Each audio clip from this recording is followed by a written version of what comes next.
தமிழ்நாடு அரசியல்ல திமுக அதிமுகவை தாண்டி மூணாவது கட்சின்னு ஒன்று பர்ஃபார்ம் பண்ணதில்லை. அப்படிங்கும்போது நம்ம சும்மா போய் ஓட்டு நீங்கள் எவ்வளோ பர்சன்டேஜ் வேணால் வாங்குங்க, 20% கூட வாங்குங்க. ஆனால் வாங்கிட்டா கூட 40,000 ஓட்டு தான் கிடைக்கும், 2 லட்சம் ஓட்டு தான் போலா இருக்கும். ரொம்ப தெளிவாக புத்தகமே போட்டு அன்புமணி அவர்கள் 8% வாக்குறுதிகளை நிறைவேற்றிருக்கணும்னு புத்தகம் போட்டார். ஒருவேளை அவர் சொன்ன குற்றச்சாட்டு உண்மையாக இருந்தால் பூக்கூடையோட அந்த காவேரி நதியை திறந்து வைக்கும்போது போட்டுவார். அப்போ எப்படி செய்தி போடுவாங்கன்னா பூக்கூடையுடன் வரவேற்ற முதலமைச்சர் அப்படின்னு சொல்லி ஸ்டாலின் அவர்களை பத்திரிகைகள் ஊடகங்கள் காட்சி ஊடகங்கள் செய்தியாக வருகிறாங்க அந்த நாள்.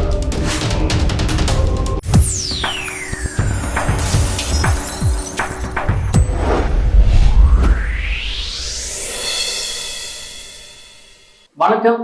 கோல்டன் சான்ஸ் வழங்கும் அரசியல் களம். இன்றைய அரசியல் களம் நிகழ்ச்சியில் நம்மோடு இணைந்திருப்பவர் பத்திரிகையாளர் திரு ராஜா ஸ்டாலின் அவர்கள். வணக்கம். வணக்கம் சார். அதிமுக பொதுச் செயலாளர் திரு எடப்பாடி பழனிசாமி அவர்கள் சமீபத்தில் கொடுத்த ஒரு பேட்டியில கூட்டணிக்கு மேலும் சில கட்சிகள் வரப்போகுது அப்படின்னு சொல்றாங்க. மேலும் சில கட்சிகள் அப்படின்னா தமிழ்நாட்டுல இப்பொழுது யாரை சொல்றாங்க? தேமுதிக இல்ல வேற யாரை சொல்றாங்க? தேமுதிக பாமகவுடைய ராமதாஸ் தரப்பு கொஞ்சம் அமைதியா இருக்கிறாங்க, வருவதற்கு வாய்ப்பு இருக்கு. விஜய் அவர்களும் இன்னும் ஒரு இறுதியான கட்டத்தில் எடுக்கல. புதிய கட்சினால முடிவெடுக்க கொஞ்சம் திணறாங்க அப்படிங்கிறது தெரியுது. ஏன்னா தேர்தல் அனுபவம் இல்லை, தேர்தலில் யாரும் தனிச்சு போட்டிட்டு பர்ஃபார்ம் பண்ணதில்லை தமிழ்நாடு அரசியலில், அதெல்லாம் அவங்களுக்கு தெரியுது. தமிழ்நாடு அரசியல்ல திமுக அதிமுகவை தாண்டி மூணாவது கட்சின்னு ஒன்று பர்ஃபார்ம் பண்ணதில்லை. அப்படிங்கும்போது நம்ம சும்மா போய் ஓட்டு நீங்கள் எவ்வளோ பர்சன்டேஜ் வேணால் வாங்குங்க, 20% கூட வாங்குங்க. ஆனால் வாங்கிட்டா கூட 40,000 ஓட்டு தான் கிடைக்கும், 2 லட்சம் ஓட்டு தான் போலா இருக்கும் ஆவரேஜா. அப்போ 40,000 ஓட்டு மட்டும் வாங்கிக்கிட்டா எப்படி ஜெயிப்பீங்க? எந்த தொகுதியாக 40,000 ஓட்டு வாங்கி ஜெயிச்சிருக்கா? வரலாறு இருக்கா? 60,000 ஓட்டு வாங்கி கூட ஜெயிச்ச தொகுதி கிடையாது. குறைந்தபட்சம் 70,000 80,000 ஓட்டு வாங்கினா ஜெயிக்க முடியும். அப்போ அந்த குறைஞ்சபட்சம் 70,000 ஓட்டுக்கு நீங்க 35% தாண்டணும். அப்போ 30% தாண்டுவோமா? வரலாற்றில் தாண்டி இருக்கா தமிழ்நாட்டில்? அப்படி ஒண்ணு இல்லையே. அப்போ கூட்டணி வைக்கலாங்கிற மனநிலை அவர்களுக்கு வந்திருக்கு. ஆக அது நடக்கவும் வாய்ப்பு இருக்கு. அடுத்தது தேமுதிகவுக்கு கேட்ட சீட்டு இல்லை. ஏன்னா நாங்கள் உங்களுக்கு கூடுதலாக கொடுத்தோம்னா மக்கள் நீதி மையத்துக்கு கொடுக்கணும், மக்கள் நீதி மையத்துக்கு கொடுத்தோம்னா விடுதலை சிறுத்தைகள் கூடுதலாக கேட்பாங்க, கம்யூனிஸ்ட் கட்சிகள் கூடுதலாக கேட்பாங்க, காங்கிரஸ் கட்சி ஏற்கனவே கூடுதலாக கேட்டு பிரச்சனை பண்ணிட்டு இருக்காங்க. ஏன்னா நாங்கள் உங்கள் ஆட்சியில் இருக்கிறதுக்கு 2006 நாங்கள் துணையாக இருந்தோமே, நாங்கள் வெளியில இருந்தானே ஆதரவு தெரிவித்தோம், அப்போதான் நாங்கள் நெருக்கடி கொடுக்கல. ஏன்னா எங்களுக்கு அப்போ தேவையில்லை, அப்போ நாங்கள் மத்திய அரசாங்கமாக இருந்தோம், எங்கள் கட்சி பலமாக இருந்துச்சு. இப்போ கட்சி தேவையாக இருக்குது. இந்தியா முழுக்கவே ஆட்சி 3 மாநிலத்தை ஆட்சி செய்கிற மாநிலமாக சுருங்கிட்டோம் நாங்கள். அதனால எங்களுக்கு கூட்டணியில் இருக்கக்கூடிய கட்சியை, ஒரு அதிகாரத்தில் இருக்கக்கூடிய கட்சியை தமிழ்நாட்டில் இருந்தால்தான் நாங்கள் இந்திய அளவுக்கு ஒரு பேசுபொருளா மாறுவோம் அப்படின்னு அவங்க கேட்குறாங்க. இப்போ இதையெல்லாம் பார்க்கும்போது அங்கே ஒரு சலசலப்பு இருக்கு திமுக தயாரிப்புல. இங்கே கூட்டணி உறுதியாகிட்டே இருக்கு, புதிய புதிய அணிகள் வந்துகிட்டே இருக்கு. எதிர் நிலையில இருந்தவர்கள் சமாதானம் ஆகிறாங்க. இப்போ ஓபிஎஸ் அவர்கள் அண்ணன் பழனிசாமிங்கிற இடத்துக்கு வந்துட்டாங்க, டிடிவி தினகரன் அண்ணன் பழனிசாமி இடத்துல. ஏன்னா இது நல்ல முன்னேற்றம். இது அரசியல்ல இது மிகப்பெரிய அளவுக்கு வரவேற்கத்தக்க ஒரு முன்னேற்றம். அப்ப இந்த மாதிரியான விஷயங்கள் அங்கே இல்லை. அப்படிங்கும்போது அவங்க என்ன பண்றாங்க, தேமுதிக போன்றவர்களோ மற்றவங்களோ உள்ள வந்துட்டா இங்க இதாகும்னு சொல்லிட்டு நீங்க தேமுதிக வரமாட்டாங்க அப்படின்னு அவங்கள ஹோல்ட் பண்ணி வைக்கிறாங்க. அது காங்கிரஸும் தாவேகாவும் பேச்சுவார்த்தையில் ஈடுபட்டு இருக்கிறது எல்லாருக்கும் தெரியும். எஸ்ஏசி கூட வெளிப்படையாக வாங்க நான் கூடுதல் சீட்டு தரணும்னு சொல்லி பேசுறாரு. ஒருவேளை இந்த பேச்சுவார்த்தை ஒரு 2-3 மாசமா ஓடலை அப்படின்னா என்ன ஆகும்? தாவேகா இந்த கரூர் சம்பவத்துக்கு பிறகு அதிமுக தலைமையை ஏற்று வந்திருக்கும். ஆக இது திமுக செட் பண்ற வேலை என்னன்னா, காங்கிரஸை எப்பயும் காங்கிரஸை போகாது, ஆனால் போகிற மாதிரி ஒரு பிம்பத்தை உருவாக்கி அவங்க ஒரு கூட்டணி போய் சேர விடாம தனிச்சு விடப்படும். இப்ப இன்னைக்கு கையேறும் நிலையில தான் இருக்காரு, தனிச்சு விடப்பட்ட நிலையில தான் தவைக்கா இருக்கு. அதாவது என்ன சொல்றேன்னா, நீங்க பஸ்ஸை மிஸ் பண்ணிட்டீங்க, இருந்தாலும் உங்களுக்கு ஒரு வாகனத்தை கொடுத்து போய் அந்த பஸ்ஸை பிடிச்சி உட்காருங்கிற வாய்ப்பு இந்த அதிமுக தலைமை கொடுக்க தயாரா இருக்கு. ஆனா அதற்கு நீங்க தயாரா இல்லைன்னா கடைசியில ஒண்ணும் பண்ண முடியாது. அது பஸ்ஸை போய் அதோடைய பயணத்தை முடிச்சு போயிடும். நீங்க உங்களுடைய தேர்தல் பயணம் தோல்வியில் தள்ளிடும். திரு ஸ்டாலின் அவர்கள் சமீபத்துல பேசும்போது என்ன சொல்றாரு அப்படின்னா, திரு எடப்பாடி அவர்களே நீங்க எப்பொழுதும் காலம் தான் பார்த்துட்டு இருக்கீங்க, மேல பாருங்க சூரியன் உதிக்குது அப்படின்னு சொல்றாங்க. அதுக்கு பதில் சொன்ன திரு இபிஎஸ் அவர்கள் கால் வலுவா இருந்தாதான் நடக்கும், பயணத்தை தொடர முடியும் அப்படின்னு சொல்றாரு. எதிர்கட்சிகள் கடுமையான ஒரு குற்றச்சாட்டு வைப்பதாக திரு இபிஎஸ் சொல்றாரு. குறிப்பா எதிர்கட்சிகள் அவதூறு பிரச்சாரங்கள் வைப்பதாக திரு எடப்பாடி அவர்கள் சொல்றாரு. உங்களுடைய பார்வை? முழுக்க முழுக்க அது உண்மைங்க. ஏன்னா மீண்டும் மீண்டும் வந்து காலில் விழுந்து வந்தாங்க. காலில் விழுந்து முதல்ல வந்து அவங்க சொன்ன கால் சசிகலா அவர்கள் கால், ரெண்டாவது இப்ப சொல்ற கால் அமித்ஷா கால். ஏன் இதை வெளிப்படையா பேச வேண்டியது, உடைச்சு பேச வேண்டியது இருக்குன்னா, ஒவ்வொரு முறையும் எடப்பாடியார் அவர்கள் தண்ணீரற்ற தலைவர்னு ஒத்துக்காம மீண்டும் மீண்டும் அவர் காலில் விழுந்தாங்கிற செய்தியே சொல்லிட்டு இருக்காங்களே, அது மிகப்பெரிய கண்டிக்கத்தக்கது. ஏன் கண்டிக்கத்தக்கதுன்னா, ஏங்க பாஜக திருப்பரங்குன்றத்துல கூட்டம் நடத்துற மாதிரி இருந்துச்சுங்க. மோடி கலந்துகிற கூட்டம், அந்த கூட்டத்தை ராம சீனிவாசன் பேராசிரியர் ஏற்பாடு பண்ணியிருந்தார். அந்த ராம சீனிவாசன் அவர்களுக்கு எடப்பாடியார் போன் பேசி, நாங்க நடத்தாதீங்க, நீங்க என்ன கருத்து பேசினாலும் திருப்பரங்குன்றம்னால அது ஒரு மத சாயம் பூசப்படும், அதனால நீங்க திருப்பரங்குன்றத்தில் நடத்தக்கூடாது, நீங்க வேறு பகுதியில் நடத்துங்க அப்படின்னு சொல்லி அவர் கேட்டுக்கொண்டதன் அடிப்படை தான் மாத்தி சென்னை மதுராந்தகத்தில் கூட்டம் நடந்துச்சு, பிரதமர் கலந்துகிட்ட கூட்டத்தில். ஆக ஒரு கூட்டத்தை நடத்துகிற இடத்தையே தீர்மானிக்க நடத்துகிற இடத்துல அவரு எப்படி வந்து அமித்ஷா சொல்லி கேட்பாரு? ஆக நட்போட இருக்கலாம். ஒரு 2 பேரும் நட்பா இருக்கும்போது நான் ஒருத்தர் சொல்ற ஒரு நட்பை ஒருத்தர் கேட்பாங்க, அரசியல் இந்த மூவ் பண்ணா நல்லா இருக்கும், இந்த மூவ் பண்ணா நல்லா இருக்கும் அப்படிம்பாங்க ஒழிய. ஆனால் அமித்ஷா சொல்லுவதே தான் எடப்பாடி செய்வாருங்கிறதுக்கு மாற்று கருத்து சொல்றேன். ஆட்சியில் இருக்கும்போது அதேதான், பாஜகவுடன் தோழமையோடு ஆட்சியில் இருக்கும் போதும் இங்க கூட இருந்த ஓபிஎஸ் போன்றவர்கள் நெருக்கடி இருக்கும் போது கேட்ட 7.5% இடஒதுக்கீடை அமல்படுத்தினார். பாஜக அனுமதி தரல, அதாவது கவர்னர் சைன் பண்ணல, ஆனா முதலமைச்சருடைய தனிப்பெரும் அதிகாரத்துல நான் கொண்டு வந்தாரு. அப்ப இப்படி செஞ்ச தலைவரை நீங்க வந்து காலில் விழுந்தார் சொல்றது கட்டமைக்கிறது இல்லையா? இது வந்து அவர் ஒரு மாபெரும் தண்ணீரற்ற தலைவர் ஏத்துக்காதது. 72 வயசுல ஃபீல்டுக்கு போறாரு அவர். ஆனா அவர் யதார்த்தத்தை சொல்லியிருக்காங்க, 72 காலை பார்த்து காலை பலப்படுத்துறாங்க. ஃபீல்டு ஒர்க் அவர் சொல்றது நம்ம எப்படி எடுத்துக்கணும்னா, அவர் சொல்றது ஃபீல்டு ஒர்க். நான் இப்ப ஃபீல்டு ஒர்க் போயிட்டு இருக்கேன். உண்மையிலேயே அதிமுக வரலாற்றிலேயே ஓராண்டுக்கு முன்னாடியே தேர்தல் பிரச்சாரத்தை தொடங்கியது எடப்பாடியார் தான். யாருமே எம்ஜிஆர் சரி பசுத்தரி அம்மா அவர்களும் ஒரு 3-4 மாதங்கள் தான் கடைசியில தேர்தல் காலத்தில் வேலை பார்ப்பாங்க ஃபீல்டு ஒர்க்க. ஆனா இப்ப 209 தொகுதி போயிட்டாரு அவரு. ஏறத்தாழ ஒரு 50க்கு மேற்பட்ட பொதுக்கூட்டம் நடத்திட்டாங்களா? அத்தனை பொதுக்கூட்டம், கட்சி கொடியேற்றுறது, மகளிர் அணி கூட்டம், மகளிர் அணி மாநாடு 10க்கு மேல நடத்திட்டாங்களா? அப்ப இது எல்லாம் எடப்பாடியார் 72 வயசுல செய்யறாரு. அதை நீங்க தான் ஒப்பிட்டு பார்க்கணும். அவர் ஒன்றும் ஒரு 50 வயசு இளைஞர் கிடையாது. 72 வயசு ஆனாலும் தினம் அதாவதுங்க, உதாரணத்துக்கு KK-நகர்ல ஒரு கூட்டம், அடுத்து 2 மணி நேரம் 3 மணி நேரம் கழிச்சு அண்ணாநகர்ல கூட்டத்தை அட்டன் பண்ணிட்டாரு, அடுத்து ஒரு 3 மணி நேரம் கழிச்சு எக்மோர்ல கூட்டம் அட்டன் பண்ணிட்டாரு. தொடர்ச்சியா அந்த பயணம்.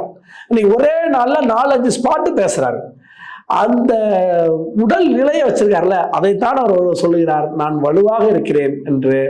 அந்த வலுவான காலை பார்த்து, அதாவது ஃபீல்டு ஒர்க்க வலுவா செய்யறதுனாலதான் அதிமுக வெற்றி என்பது உறுதிப்படுத்தியிருக்கு அவருடைய உழைப்பினால்.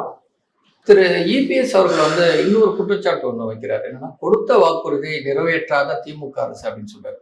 ஆனா திமுக சார்பாக என்ன சொல்றாங்க அப்படின்னா, நாங்க கொடுத்த 505 வாக்குறுதிகளை கிட்டத்தட்ட 410 வாக்குறுதிகள் வந்து பண்ணிட்டோம், மீதி வந்து மத்திய அரசு சரியான நிதியும் சரியான சப்போர்ட்டும் கொடுக்காதனால நாங்க நிறைவேற்ற முடியல அப்படின்னு சொல்றாங்க. இந்த குற்றச்சாட்டு வந்து சரியா? அது கைப்புண்ணுக்கு கண்ணாடி தேவையில்லைங்கிற போல, இவர்கள் தான் மாதம் ஒரு முறை மின்சார கட்டணம் எடுப்போம்னு சொன்ன மிகப்பெரிய வாக்குறுதி. அந்த வாக்குறுதி 5 ஆண்டுகள் முடிய போகுது, ஏறத்தாழ இன்னும் 2 மாதங்கள் முடிய போகுது.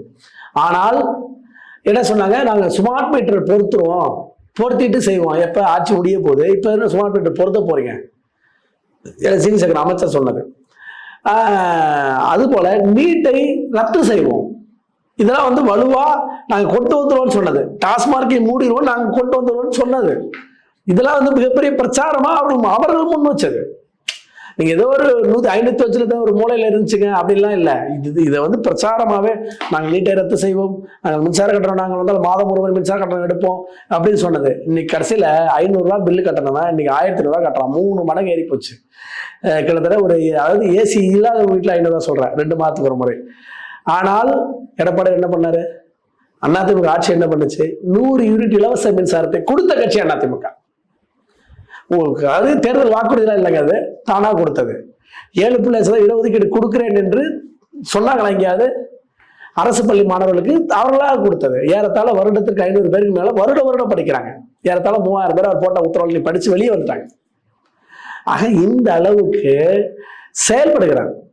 இப்ப இது செயல்படுறவரை இவர் வந்து குற்றச்சாட்டு வைக்கணும், இது செய்யலண்ட. ஓகே, இது ஒரு பக்கம். இந்த 505 வாக்குறுதி லிஸ்ட்ல அவங்க எவ்வளவு போய் சொல்லியிருக்காங்க தெரியுமா? தங்கம் தென்னரசு தலைமையில ஒரு பத்திரிகையாளர் சந்திப்புங்க. அந்த பத்திரிகையாளர் சந்திப்பு கூட எஸ் சிவசங்கரும் இருக்காரு. என்ன சொல்றாரு? 404 வாக்குறுதிகள் நாங்கள் நிறைவேற்றிட்டோம்னு பேட்டி கொடுக்குறாரு. அவர் கொடுத்த பேட்டியே இருக்கு. ஆனா அடுத்து 15 நாள்ல முதலமைச்சர் ஒரு பேட்டி சொல்றாரு, நாங்கள் 364 வாக்குறுதிகள் நிறைவேற்றிட்டோன்னு. எப்படி? முன்னாடி சொன்னது 404, இவர் அடுத்து 15 நாள் கழிச்சு 364 சொல்றாரு. கவுண்ட் மிஸ் ஆகுது பாருங்க, எப்படி மிஸ் ஆகுது? 304 64 சொல்லி அடுத்து 15 நாள் அந்த 40 நிறைவேற்றணும்னு சொல்லி நீங்க ஏத்தலாம். ஆனா ஏத்தி இருந்த கவுண்டை இறக்கி சொல்றாரு. அப்ப அது பொய்ன்னு தெரியுதா? அப்ப இது பொய்யான வாக்குறுதிகள் அவர்கள் வாயில இருந்தே வருது பாருங்க. அந்த மீதி டிஃபரன்சியேஷன் வாக்குறுதி வந்து நடைமுறையில இருக்கு அப்படின்னு சொல்ல வராங்க. இல்லைங்க, நீங்க 404 அவர் சொல்லிட்டாரு, இவர் வந்து அது 364ங்கிறாரு. அப்ப அந்த 40 டிஃபரன்சியேஷன் வந்து என்ன டிஃபரன்சியேஷனா நடைமுறையில் இருக்குன்னு சொல்றாங்க. அந்த விளக்கம் அவர் கொடுக்கல. இப்படிலாம் எல்லாரும் கேள்வி கேட்டதுக்கு பிறகுதான் அந்த கவுண்ட், சும்மா ஏதோ ஒரு கவுண்ட் சொல்லிட்டாரு, அடிச்சு விட்டாருங்கிற இதான் அர்த்தம். சும்மா அடிச்சு விட்டதுதான். ஆக ஏன்னா இது அப்படி சொல்லக்கூடாதுங்க. ஏன் சொல்லக்கூடாதுன்னா, ஒரு பொறுப்பு மிக்க பதவியில் இருக்கக்கூடிய அமைச்சர் சொல்ற தகவல் சரியா இருக்கணும். அதை விட கூடுதல் பொறுப்பு மிக்க முதலமைச்சர் என்ன பண்ணணும்? சரியான தகவலை சொல்லணும். துறை அதிகாரிகிட்ட கேட்டு இந்த நம்ம கொடுத்த வாக்குறுதிகள் என்னென்ன நிறைவேற்றிருக்கோம் அப்படின்னு சொல்லி அவர் சொல்ல டேட்டாஸ் ரொம்ப முக்கியம். ஆனா இவர்கள் மனசுல நினைக்கிறது எல்லாம் மைக்கு நீட்டவுடனே தானுக்கு தோன்றதெல்லாம் பேசி தோன்றதெல்லாம் சொன்னா அப்ப அது எப்படி நம்ம ஏத்துக்க முடியும்? ஆக இதுதான் இப்ப சொல்லிட்டாங்க. ஏங்க, அதாவது கன்சாலிடேட்டடா ரொம்ப தெள்ள தெளிவா புத்தகமே போட்டு அன்புமணி அவர்கள் 8% வாக்குறுதிகள் நிறைவேற்றிருக்கணும் புத்தகம் போட்டார். ஒருவேளை அவர் சொன்ன குற்றச்சாட்டு உண்மையா இருந்தா அது சரி, பொய்யா இருந்தா அவர் மேல நீங்க வழக்கு போட்டுக்கணும்ல. 8%ங்கிறாரு. ஏறத்தாழ 500ல 8னா ஒரு 40-50 தான் நிறைவேற்றிருக்கீங்கிறாரு அவருடைய கணக்குப்படி. அப்ப மீதி 450 வாக்குறுதிகள் நிறைவேற்றலன்னு புத்தகத்தோட வெளியிட்டிருக்காரு. சும்மா இங்க மேடையில பேசிட்டு மாறுறதெல்லாம் இல்ல, புத்தகம் வெளியிட்டு வச்சு அந்த புத்தகத்தை எல்லாருக்கும் கொடுத்து பத்திரிகைகளுக்கு கொடுத்து கட்சிகளுக்கு கொடுத்துருக்காரு. அவர் மீது வழக்கு பதிவு பண்ணக்கூடாதா? ஏன் பதிவு பண்ணல? கோர்ட்டுக்கு போனா ப்ரூஃப் ஆயிடும். அதனால இப்போ சொல்லியிருக்க வாக்குறுதிகள் என்பது நிறைவேற்றல. அந்த ஒரு 40-50 வாக்குறுதிகளாக நிறைவேற்றிருக்காங்க. அதுவும் அதிமுக சொல்ற வாக்குறுதிகள்லாம் அவர்கள் காப்பிடிச்சாங்க. நீங்க இந்த மகளிர் உரிமை தொகை வந்து அதிமுக குலவிளக்கு திட்டம்னு சொன்னது அவங்களுடைய தேர்தல் வாக்குறுதிகள் 1500 ரூபாய் சொன்னாங்க. அதுலயும் அவங்க என்ன சொன்னாங்கன்னா, பெண்கள் இல்லாத வீட்டில் ஆண்களுக்கு, அப்பா இருப்பாரு, பசங்க இருப்பாங்க, மகள் இருக்க மாட்டாங்க, அம்மா இறந்துருப்பாங்க, அப்படிங்கிறவங்க வீட்டுல கூட குலவிளக்கு திட்டத்தின் அடிப்படையில் 1000 ரூபாய் கொடுக்குறேன்னு வாக்குறுதி, தேர்தல் வாக்குறுதி. அப்ப இந்த திட்டம் தானே கலைஞர் மகளிர் உரிமை தொகைன்னு கொடுக்குறீங்க. இப்படி அதிமுக திட்டத்தெல்லாம் காப்பி பண்ணி செஞ்சுட்டு நீங்க வந்து நாங்க நிறைவேற்றிட்டோம், கிட்டத்தட்ட 404 நிறைவேற்றோம், 100க்கு வந்து மத்திய அரசு மேல பழி போடுறது அப்படிங்கிறது. ஏன் மத்திய அரசோடு பயணிச்சவர்கள், அதான் நான் என்ன சொல்றேன் இன்னும் தெளிவா, ஹெச் ராஜா வெற்றி பெற்றதில் பெரியார் வாக்குகள் இருந்துச்சு, கலைஞர் வெற்றி பெற்றதில் RSS வாக்குகள் இருந்துச்சு. அந்த அளவுக்கு நீங்க இருந்தீங்கல்ல. அப்படி இருந்த, இன்னும் சொல்ல போனா பாஜகவும் திமுகவும் தான் இயற்கையான கூட்டணியா இருந்துச்சு. அப்படிப்பட்ட நீங்க பாஜக எப்படி குற்றம் சாட்டுறீங்க? ஆக பாஜக குற்றச்சாட்டி அதிமுக தோற்கடிக்கணும், அதான். ஏன்னா ஒரு மதவாத சக்தியோடு இவர்கள் இருக்கிறார்கள். மதவாத சக்தியோடு அதிகாரத்தில் இருந்தவர்கள் நீங்கள், அதிகாரத்தை ருசித்தவர்கள் நீங்கள். நீங்க எப்படி இன்னைக்கு குற்றச்சாட்டுறீங்க அப்படிங்கிறதா. சொன்ன வாக்குறுதிகள் நிறைவேற்றுவதற்கு அவர்கள் சொல்லுகிற டேட்டாவே ஆதாரங்கள். திரு EPS அவர்கள் இன்னொரு முக்கியமான ஒரு வேண்டுகோளாகவும் கூட அதை வைக்கிறாரு. ஊடகங்கள் உண்மை செய்தியை போட வேண்டும் அப்படின்னு சொல்றாரு. ஏன் ஊடகங்கள் உண்மை செய்தி தானே போட்டுக்கிட்டு இருப்பதாக சொல்லிடுது? அதுங்க ஒரு சார்பு நிலை எடுப்பாங்க. எப்படின்னா, எனக்கு நல்லாவே ரொம்ப நினைவு இருக்கு. பெரிய ஊடகங்கள்ல இருந்து, பத்திரிகையில இருந்து, அதாவது அச்சு ஊடகங்கள்ல இருந்து காட்சி ஊடகங்கள் வரைக்கும் அந்த மேட்டூர் டேமை போய் இவர் ஸ்டாலின் அவர்கள், முதலமைச்சர் அவர்கள் திறந்து வைக்க போனார். அப்ப என்ன பண்ணாரு, பூ கூடையை மொத்தமா போட்டுருவார். பூ அள்ளி போட்டு வரவேற்போம். பூ கூடையோட அந்த காவேரி நதியை திறந்து வைக்கும் போது போட்டுவார். அப்ப எப்படி செய்தி போடுவாங்கன்னா, பூக்கூடையுடன் வரவேற்ற முதலமைச்சர் அப்படின்னு சொல்லி ஸ்டாலின் அவர்களை பத்திரிகைகள், ஊடகங்கள், காட்சி ஊடகங்கள் செய்தியா வருது அந்த நாள். அப்ப நான் வேடிக்கையா சிரிச்சேன். எந்த முதலமைச்சராவது பூ கூடையோட வரவேற்றிருக்காங்களா? பூ போட்டு வரவேற்கிறதா முறை. அவர் தவறி போட்டுட்டாரு. அவர் தவறி போட்டதை அதையே தலைப்பா வச்சு செய்தியாக்கின ஊடகங்களை பார்க்கிறோம். அதுதான் இன்னைக்கு எடப்பாடியார் போன்றவர்களுக்கு ஒரு ஆதங்கமா நான் பார்க்கிறேன். ஏன்னா ஊடகங்கள் ஒரு தப்பு ஸ்டாலின் பண்ணினாலும் அந்த தப்பை மூடி மறைச்சு பேசுகிற இடத்தா இருக்கு. இதே பாலியல் சீண்டல்கள், பாலியல் வன்முறைகள் அதிமுக ஆட்சி நடந்தா என்ன இருக்கும்? ஒரு காவல்துறையை கற்பழிச்சிருக்காங்க, நீங்க என்ன பண்ணிருப்பீங்க? கற்பழிச்சு கொலை பண்ணிருக்கான், குடும்பத்தையே கொலை பண்ணிருக்கான். இங்க நம்ம தரமணி பாலிடெக்னிக் விஷயம், மொத்த குடும்பம் 2 வயசு குழந்தை, எவ்வளவு போராட்டங்கள் நடந்திருக்கும். தமிழ்நாடு முழுக்க அன்னைக்கு பேச போறலாமா இருக்கும். திமுகவுடைய மகளிர் அணி தமிழ்நாடு முழுக்க போராட்டம் பண்ணிருப்பாங்க. ஆக அப்படி இருக்கிற இடத்த இந்த போராட்டத்தை இங்க ஒரு மூலையில இருந்தா இதை எடுத்து தலைப்பு செய்தியா போடுற ஊடகங்கள் தான் அதிகம்.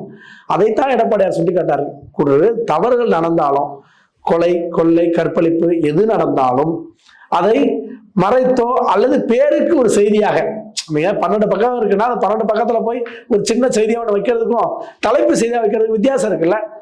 அதைத்தான் எடப்பாடியார் சுட்டிக்காட்டார். நீங்கள் நேர்மையாக உண்மையாக நடந்து கொள்ளுங்கள் அப்படின்னு. அது சரியான ஆதங்கம். அதை இந்த ஊடகங்கள் கேட்டு செஞ்சா தமிழ்நாட்டுக்கு நல்ல ஆட்சி மலரும். நன்றி.